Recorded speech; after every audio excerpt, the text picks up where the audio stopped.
What's up, everyone? Welcome back to another episode of the 6th Round Podcast, episode 45. Oh, and we got a great event to talk to you guys about today. One, Fight Night 14 on Amazon Prime. It was a good one. Had a lot of high hopes heading into it. Was definitely very excited for it. I'll ask you, Gingy. Yeah. Since you probably, I would say, I don't know, probably had like the least expectations heading into it, just of like not knowing like everyone as much, you know? No, yeah, I get what you're saying. It's not like I went in with. I mean, to be honest, it's like most MMA cards, even with UFC, I kind of go in with like low expectations because I'm just like, you don't know how certain fights are gonna go just anyway. Because Yeah, it But could you like be extra like, didn't know with this. no, exactly. So like with this one, like, no, yeah, it was a good card. Like it was a lot of fun. Because I was gonna say, how did it stack out to what you were expecting? What did you think of the card overall? No, like I said, it was a good card. Like it was probably higher than what I was thinking it was gonna be. The one thing that I've said like about most other promotions, I wish its pacing was a little bit better. There were certain times where it's just like it's not the greatest, but like that's my gripe with a lot of promotions. So I can't hold it like really like against one because I have the same problem with Bellator. Bellator's pacing is probably Bellator or PFL is probably by far the worst pacing of a MMA event. Yeah. One is definitely above that. And then, yeah, KSW and UFC are the top when it comes to pacing, usually, for the most part. Sometimes there's bad pacing on UFC, but it's like, if you have 3 finishes in the first 30 seconds to start your card, no matter what, your pace is going to kind of suffer for it. Yeah. But yeah, like you said, it was a great card. And we had some goddamn great fights. We had some alright fights. Definitely the fights that, there was just some unexpected things on this one. But we're gonna start at the top, as always. Main event, motherfucking Stamp Fairtex versus Ham So-hee. This was honestly not the fight that I expected. It really wasn't, and it's just because of the first round from Stamp. In her post-fight like little interview, she was talking about not really feeling great, and obviously there's a language barrier, so I couldn't really entirely grasp everything that she was trying to say, but basically just like she was saying that she felt good that she won, but she was thanking everyone for the support that they gave her going into it because she wasn't feeling great. And I think it kind of showed in the first round because she strictly threw right kicks, like a rear kick, and mostly to like the body or the legs, but like that's all she did the first round was just throw kicks, stay at a distance, throw kicks. Like it wasn't her normal like throwing punches, being aggressive, going out there. Like she was really trying to keep that distance. No, yeah, and because, talking about beforehand of like, how she likes to sit on the outside and just counter with a right hand or like a good left hook or left whatever. Just, none of that. It, just after the first round, that's why, just watching, I'm just like, damn, is she just like so worried about the grappling or something like that where she just doesn't even want to get even close to that kind of fucking like distance, But like, that didn't even make sense to me because it's like throwing kicks doesn't save you from a takedown the way you could easily just catch a kick, trip them out, it's like Right. But not yet.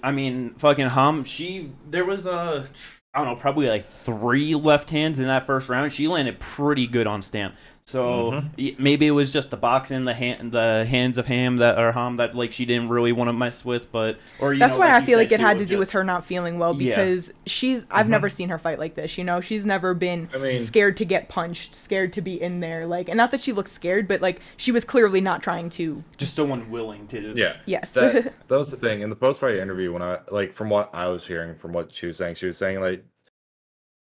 She was very unconfident coming into this fight because she's been feeling sick this whole like week or something along those lines. There was just some type of like sickness that she was dealing with and just not extremely confident or that she was going to be able to win this fight because of those types of things. So, which makes sense. That's valid. Like to have those like doubts, like especially if you're like coming into a fight like sick or something. It's like definitely, fuck. But man, Stamp is a beast, and she really knows how to take people out with some body shots. Because as back-to-back fights now. Yeah, The fight before this, a nasty kick right to the liver, folded Allycia down, and then now the fucking punches and knees to the body just straight folded her.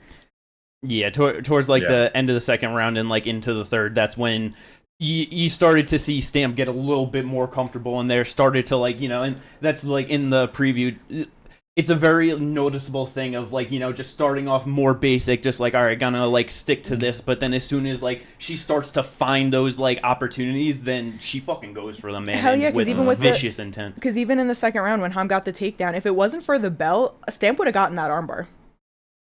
Yeah, she had that shit good. It was the bell that saved Ham there. You know what I mean? And that probably gave her a bit more confidence too, with actually getting on the ground and being like, okay, I could get here. But yeah. I kind of forgot about that too, because I'm pretty sure it was Stamp throwing the kick and then she threw the left hand off of it, kind of knocked her down for a sec. They said that like the commentary was talking like it was a knockdown, but it wasn't. It was definitely more off balance. Exactly. Yeah, because they were like, oh, they laid her out flat. It's like, nah, she's okay.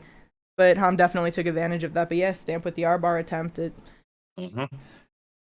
And yeah, with being a fucking Muay Thai fighter, a kickboxer coming into MMA, like, her only 2 losses in MMA being by submission, her willingness and ability to just toss something out there, it's pretty goddamn good, honestly. Like, oh yeah, she's only 11-2 in MMA. She's still what, 24 years old? She's 25. 25. Okay, but yeah, I always forget if it's her 24, Muay Thai 25. kickboxing record: 64 wins, 17 losses, 5 draws. It's like she's experienced on the feet. So like you said, to go out there and just be able to get the attempts on someone who is much more experienced in MMA. Yeah, and that's the thing. Fucking Hamd, 26-8 going into the fight. Like, so much veteran experience. 36 years old, but has just been around for so long, and it's just like, at 25 years old with only 13 fights in MMA, bro, when she's like 28, 29, I don't know, man. She's gonna be a different fucking beast, like just all around, just in terms of mixed martial arts. I wouldn't be surprised if at that point she's just like, hey, maybe throw me in like a grappling match or something like that. You know what I mean? Having like, because because she made her MMA debut in 2018, so that's 5 years ago at this point.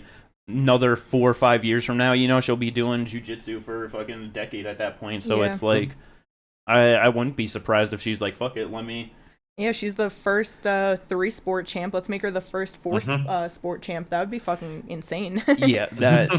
Because with that, like you said, 3, like, just crazy, 3 motherfucking sport champion, Muay Thai, kickboxing, MMA, all inside of one. Just obviously one isn't like it's still like, has high level talent, but it's not the most consistent high level talent, like the UFC. Yeah. But just to be able to do that in a major promotion like that, that's just legendary shit right there. And at 20 fucking 5 years, like, I don't know. I can't get past that. That's just absolutely amazing.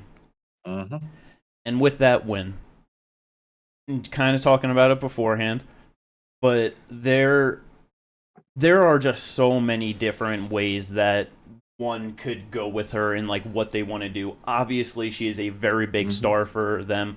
They can bring her to America. They can put her in anywhere in, Asia, Singapore, fucking Thailand, like anywhere. You know what I mean? What do you guys want to see her do next? Just became MMA world champ? Do you want to see her defend that belt?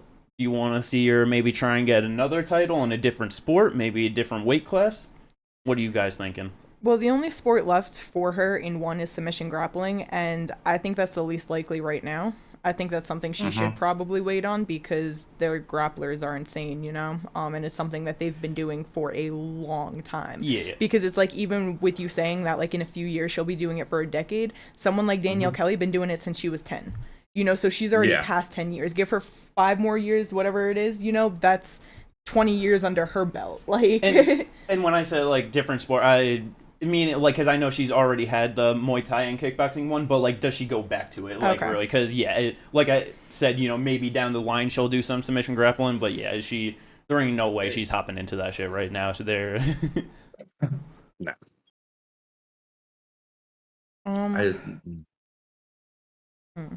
Yeah, because one, they love their championship like crossover fights. They love to just have different weight classes champion fight each other, different sport champions fight each other. That's Let's kind of get the her problem. versus Janet Todd in atomweight kickboxing, champ versus champ, and it's a fight that hasn't happened yet because there is a lot of rematches that go on within one rematches trilogies. Like it happens pretty often because of their just lack of a roster, I guess. And yeah, with her being a champ and like being a champ in kickboxing, it's like let's get a fresh matchup in champ versus champ. That'd be a good one. I was about to say, is Stan Fairtex still the champion in Muay Thai and kickboxing? No. No? So Okay. yeah, like Kate said, Janet wanted Todd, to- she's the kickboxing champ, and then Allycia Helen Rodriguez is the Muay Thai atomweight champ. Okay. Who also fought on this card, which we will get to after. But yeah. So, and then Allycia did make her debut in one against Stamp to get that title. Oh wait, I was in her Muay Thai record. I'm sorry. Janet Todd does have a win over Stamp. That's how she got the championship. Okay, that you said that, and like I kind of sounding like yeah, they fought twice, so that's why I thought it. But when I was looking at it, I was just in the wrong record. Sorry. You could. No, yeah. Yeah, It's both not fights like it's under one. Either I feel like it's gonna be rematches no matter almost what you do. Just because like of what you guys are saying, because I'm like, I don't know the roster that well, so I can't be like, oh yeah, match Baker against this person or this person, or but yeah, no, it's Definitely kind of hard. one of those things. So because I mean, with the champion versus champion fights, like obviously, Janet Todd wasn't on this card, but like Allycia was on this card. That would be a rematch that they could do if she were to move up a weight class, stay in MMA, fight the strawweight champ, the Panda. That she was also on this card. Maybe she wants to move up a weight class and go back to Muay Thai. Maybe get herself a fight against fucking Smilla Sundell. You know what I mean? I don't think she'll fight Smilla. I don't think so either. Just because they train together, and I don't know. I just don't think that she'll do that. I'm not sure that she sees that as a fight she can win, honestly. But we can get into that in a little bit. But like Stamp said it herself that Smilla is not human. She is a machine. Yeah. And with them training together, I'm sure that she's just like, she can have that. Yeah, probably. I was about to say, I'm sure that'd be a good fight, though. Yeah. Because honestly, for me, I feel like it would be interesting for her to just still fight in MMA, just build up that experience. Yeah. So I wouldn't mind watching her just defend the title that she just won. And speaking of trying to get fresh matchups and stuff, number 5 rank Tiffany Teo, I'm not sure, but she's currently on a 2-fight winning streak, both of them submission wins. As said earlier, the only 2 losses on Stamp's MMA record are by submission, and her only 2 losses in one are to the Panda, 8-2 overall. So she's in the top 5. It would be a fresh matchup. She's on 2-fight winning streak. Yep. I feel like that would be a pretty decently matched fight. Yeah. No, yeah, I didn't see that. I think that would be good. I agree. I like that. You brought that up. I'm like, since one likes doing their champ versus champ shit, Stamp versus the Panda. Yeah, that's a fresh matchup as well. That too. Those are honestly like the... Yeah, because when you brought it up earlier before we started the podcast, I was kind of in and out just doing whatever, and I thought you said that Tiffany was 2-2. And gotcha. Yeah, so that's why I was just like, oh, we'll get back to that, but I don't really know. But after seeing that it's just the 2 losses to the Panda and she's on a streak, and like, yeah, okay, I like that. Yeah. But yeah, either way, Stamp has a very bright future ahead inside of one championship. Yep. But you know who else has a fucking bright future? Motherfucking the Hurricane. Not Shane Burgos, a far more devastating hurricane. Yeah. Smilla Sundell. I almost just, it's hard to put into words of just how much of a fucking beast she is. It's like you said, and like fucking Stamp said, she's not human. She's a fucking machine. Because her versus Allycia Helen Rodriguez, as we said, she's the atomweight Muay Thai champ, moving up a weight class to fight Smilla, trying to defend her belt for the first time. She was saying beforehand that she doesn't feel like a champ until she defends it, so that's why, she's the motherfucking champ, though. Yeah. Hell yeah. Third round TKO for Smilla. Started off very rough. Very rough. First round, it was kind of like I thought. Just Allycia was going to go in the clinch, start working those elbows, and it did not take long for Sundell to just have giant welts on fucking both sides of her face from those vicious elbows that Rodriguez was landing. Yeah, but that didn't stop her even a little bit. Didn't slow her down. Didn't change anything. Walking forward the entire time as she does. And then I don't know, it was probably like 30 seconds or something like that in like the first round left.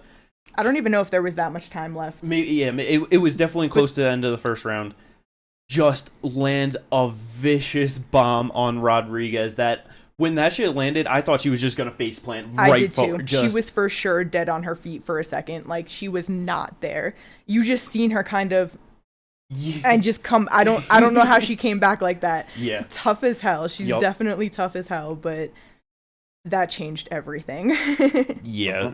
Rest of the fight, it was just all Sundell, just walking her down, vicious knees to the body, just elbows, big punches at a distance, just anything she wanted to throw, she was just throwing and she was just landing. And by third round, very late in the round, just ref comes in, calls it off as that's enough, standing TKO. Yeah. But boy, that was an absolutely beautiful performance. Oh yeah. Yeah. That's really all you could say about it. Like it was just insane. And just how 18 years old, the youngest champion one has ever had. Yeah, and it just sucks because they don't have any rankings or anything for strawweight Muay Thai. So it's like I don't know like what their roster really is at that weight division for people for her to fight next. But I'm just like I don't fucking know who they're gonna find to fight this girl, because 18 years old and she's doing that to fucking atomweight Muay Thai champ, 25 years old. You know what I mean?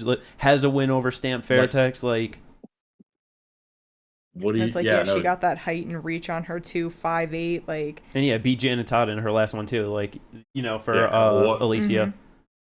What do you do? Like, what do you do with this champion? Like, who do you have them fight? That's oh my god, trying to figure something out like that, especially when you don't have rankings. Like, yeah, it's not something we'll be able to match make, but one will get it done. Yeah, they'll find someone that wants that opportunity to fight her, and I'm sure it'll either be a great fight or another great performance for Smilla. So I am down for it either way. But yeah, just absolute savage, beautiful performance. Let's fucking go. Moving on to the third championship fight on the card. Inaugural atomweight submission grappling title was on the line. Danielle Kelly versus Jessica Khan. Kelly gets it done. Yeah. Gets her revenge. Gets the world title. First female to compete in submission grappling for one, and now the first champion. How you feel about her performance, Kate? What do you think about all that? It wasn't the best grappling that we've seen on one. It wasn't the worst either, though. It was a good match, and I was really happy for her. You could just see all the emotion when she won. Yeah. I feel like it was just a little hard because of Jessica, 3 different times, like, she went to pull guard, but she didn't pull her down. She just sat in guard on the front while Kelly held her up, and, like, it was just there for too long. Like, the first time she did it, she did, like, end up sliding down and going for the leg and having Danielle have to sit down, but she got out of that. She never got a catch from it, and she ended up doing it 2 more times. It was only funny the third time because she got folded up like a pretzel on the fence. And that was hilarious and good for Danielle to, like, actually utilize the fence like that. But it just, I don't know. Because that's the thing. It's like, if you're going to pull guard, you probably shouldn't do that with your back up on the cage, 3 different times. No. Because that's the thing. If they were out in the center, she pulls guard. It's gonna Kelly's gonna really have to fucking post up and frame if she wants to keep her up and not go right into it. Right, but she just used the fence to keep her right there, and it was fine. No, exactly. And because I know one of Jessa's keys to victory was that she was good in the bottom position, so I know that's what she was trying to go for, but it just wasn't working out, and she kept going for it. Danielle got the one catch. Was it a heel hook that she had her in? Yeah, it was like a heel hook toe hold Yeah, situation. I was trying to remember. I knew it had to do with the foot. Yeah, it was some type of leg lock that she had her in. I don't remember the exact. I remember them saying she could catch a heel hook from here. She could also get a toe hold from here. There were a couple different things that she could have gone with. I know it wasn't a knee bar situation. No, yeah, definitely not. It was the foot. Jessa had her back at one point, but with Danielle with that one catch, she ended up securing the round because Jessa couldn't get nothing on her. So it was just funny too because up before Kelly ended up getting that catch, just watching it, and it, like you said, not much is happening, but Jessa is definitely being more aggressive and just trying to go for things. Where Kelly was just really trying to maintain the top position and slowly work for something. And so I'm just damn, maybe just the aggression of Khan is gonna just get her this win if it goes the 10 minutes. And then, Kelly just gets that one catch, and it's well, there it is. Now it's just, if it just stays like this, completely other direction. If it just keeps going this direction, then it's smooth sailing for Danielle, yeah. But hell yeah. Just, like you said, so much emotion after she won. Just obviously a rough journey for her to get here. It just, great win for her, though. Awesome to see. And the last big female fight on the one card, I got not everything that I wanted from it, but at least one of the major things. The Panda versus Wonder Girl. It was the only punch-in fight. So I said, it's different from boxing. You got spinny shit and you got hammer fist. And boy, the Panda just went out there with the game plan of throwing hammer fist. That shit was it was kind of funny of just how often she was just throwing, whatever hooks, and then would just be bam. It's illegal. Yeah, I mean, it was and it wasn't. It wasn't. Because her throwing just hammer fist and then just big, just wild overhand right made for some good little controversy in this fight, because Wonder Girl kept on ducking her head. So whenever the Panda would throw the hammer fist or a big overhand right, obviously it's gonna start to touch towards the back of the head. And every time it did, Wonder Girl just kept putting her hand there, just making a big deal of oh, I got punched in the back of the head, punched in the back of the head. It's you keep fucking moving your head there to get punched in the back of the head, right, she was very drastically putting her head down. It's not she was using her knees and her body to roll under, move backwards. No, she just straight up seen a punch and said, duck. It was what do you expect? Especially with the Panda being shorter than you and shit, you know what I mean? That shit's gonna go straight, boom, right to the back of the head, because you're literally putting your head down for it. You are exposing the whole back. So it got annoying after a little bit, but she was looking pissed off. It felt like it was just one of those in the moment things of I'm getting hit, what the fuck? And then she's just angry, but she got KO'd, so TKO'd. TKO'd. Yeah, she was getting angry, but it's again, you were putting yourself in those positions. I don't. What do you tell them? As a ref, it's you. The way you are moving is causing you to get hit in the back of the head. It's incidental contact. They're not intentionally aiming for the back of your head. Yeah. But I mean, other than that, though, it was really all the Panda just trying to put on the pace with just big blitzing combos. I don't think there was ever a time she went in there throwing punches and she threw less than 3 punches in there. She just constant flurries of shots, and then ends up getting the standing TKO in the third round. Ref just comes in and is I've seen enough, and Wonder Girl really did not have much for her, No. which was kind of like it. No. It was just kind of sad to see. Hoping it would be a little bit better of a back and forth fight, but motherfucking Champ the Panda just showing that experience, showing them hands off, So good Hell shit yeah. for her. Yeah, and just another good fighter for one. So we'll see what she does next. Definitely getting up there in age, so don't got much more time, but maybe she'll get a few more championship defenses before she heads out. That'd be cool. Yeah. But the last fight on the main card.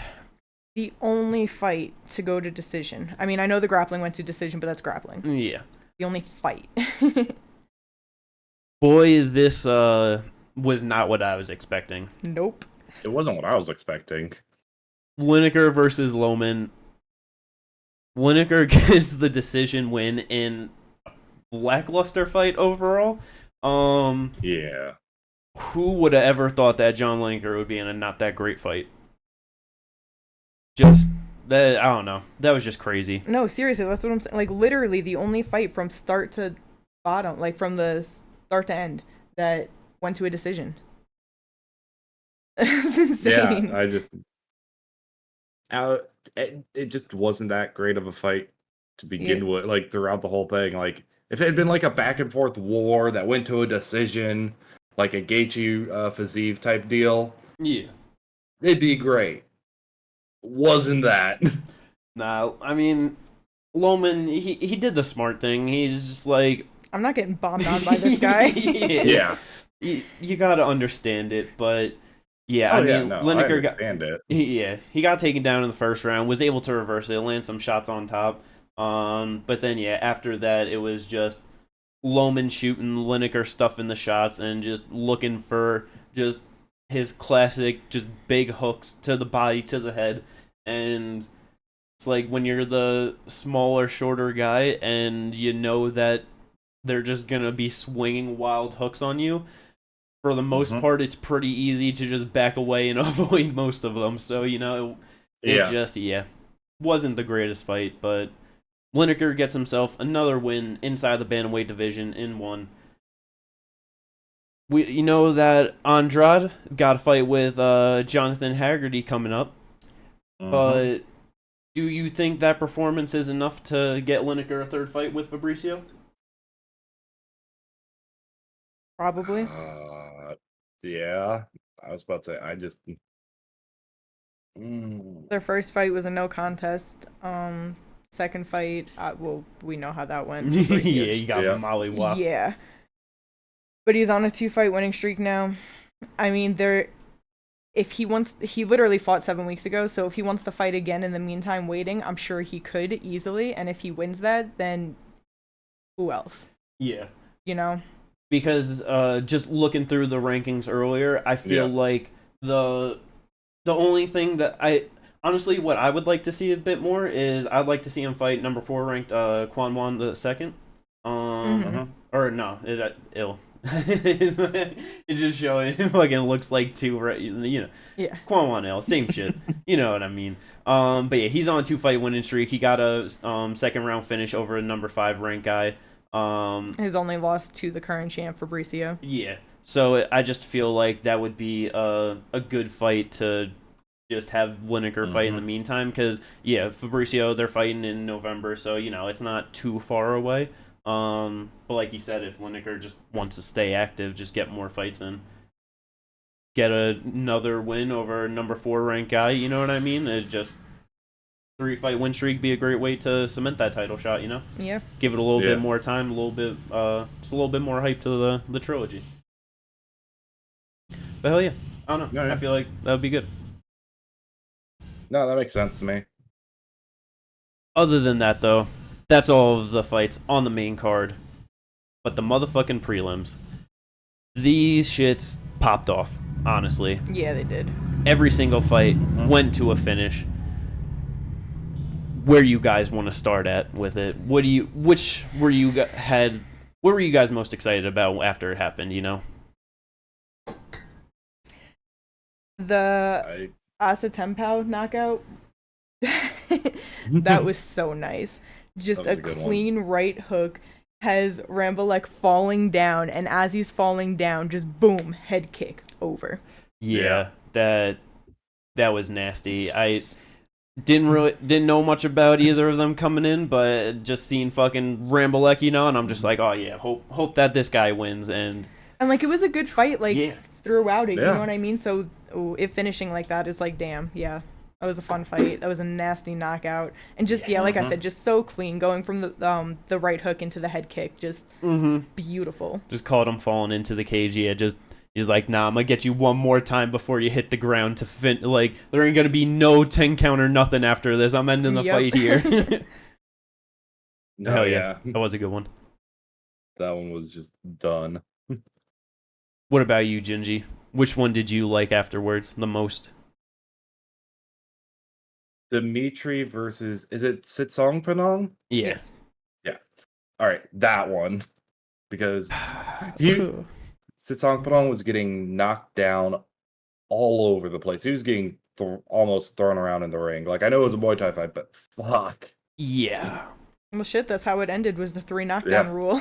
Yeah, he was getting just blasted from the start of that fight to the end of it. It only lasted a round, but yeah, I was gonna say 2 minutes and 41 seconds in the first round. It only lasted that long. Yeah, getting knocked down 3 times, like, yeah, that you're getting knocked down more than like once a minute, you know what I mean? Like that. Exactly. That's not good. Like no.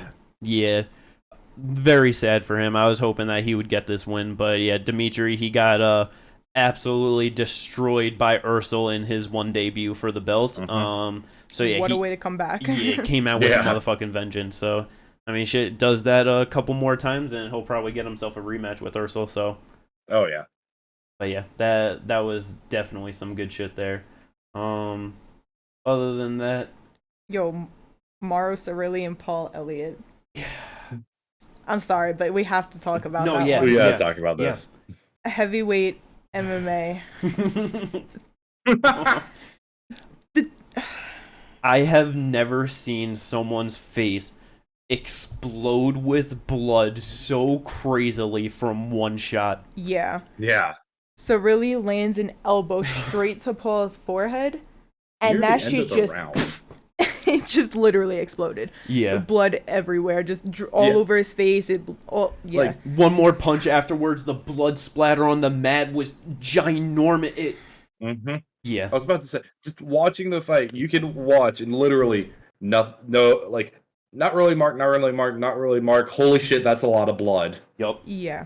Yeah. But that's not what ended the fight, because the bell rang.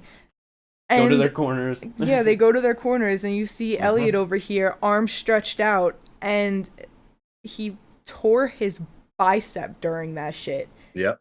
And, well, yeah, so that's what actually stopped the fight, was an arm injury, but that was nasty. You just seeing the angle and the tear in the...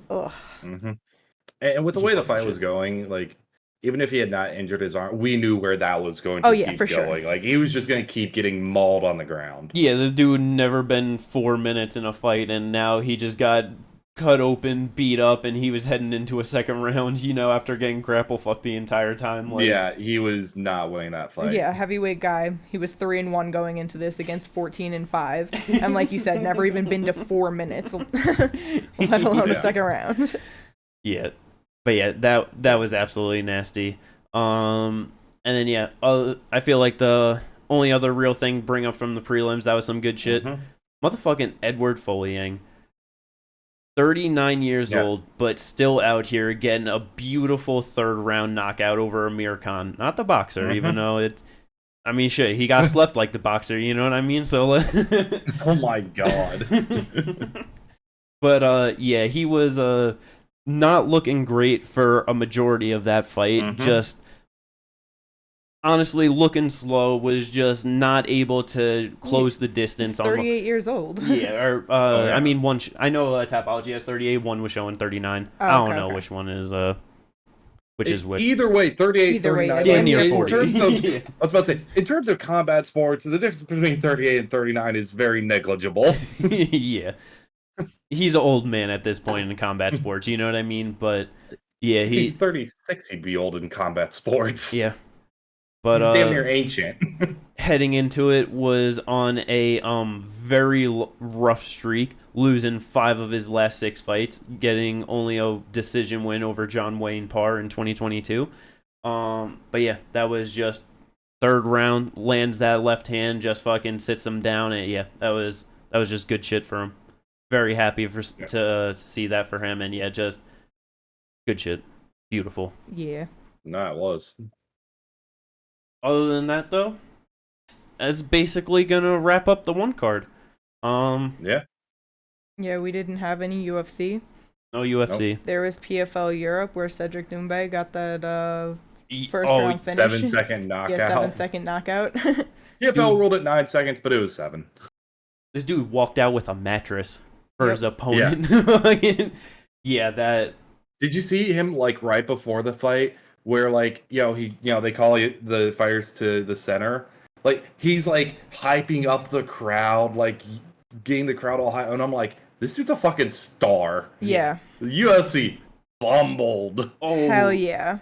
Bruh. Super What was it, fumbled. 40,000? Something like that. Something Yeah. stupid like that. I think that's what it was. Like They said, come on, guy. When we usually sign people, it's 10,000. Yeah, probably gonna be a much bigger star for PFL in France than Cyril Gane is gonna be for the UFC. Yep. yeah. So yeah, UFC definitely fucked that one up. That's awesome for the PFL. And yeah, I mean, did have some boxing fights last night. I know Kate didn't really watch it at all. But Canelo versus Charlo, that was It was a good fight, but Charlo just good kind of performance by just got Canelo. dominated, you know. So. I was about to say, it was a Canelo performance minus the KO TKO. Yeah. He just kind of was able to control the pace and cut off the ring very effectively. Now, just the working first his body fight on all the night, main too. card. Yeah, that shit was fun. Yeah, what was it? It was Garcia versus, I don't even remember the other dude's name. It was Resendiz. Yeah, Resendiz. But yeah, that shit was phone booth boxing, just toe to toe, just swinging. Got knocked down in the 2nd, knocked down in the 8th. Yeah. I'm pretty sure it was, but yeah. Yeah, and it was ended in the 8th as well. Yeah, solid boxing card overall. I was hoping for some real legendary shit with Charlo to get fucking 2 weight class undisputed titles, but you know, that's boxing. It is what it is. Yeah. Other than that, that's just about gonna wrap up this podcast. Pretty short one for today. Not that much going on. But you know, we'll hit you next time with some fight news and whatever else is going on in the week of combat sports. Yeah. I was about to say Sadiq versus Barboza next week, right? No. Grant Is that on Bobby. next week? Oh, Grant Bobby, that's right. Yep. It's the week after I'm thinking of, isn't it? Yeah, or 2 weeks after. Yes, sir. Yeah. That'll be a good one. We'll get you guys ready for that on the next podcast. But other than that, if you enjoyed this one, like and subscribe. We got all the links in the description. Check me and Ginger out on Twitch. We be playing games. We be watching fights. We be doing all the damn things. Come hang out. But peace out, and we'll catch you later in the week. Let's go. Yeah.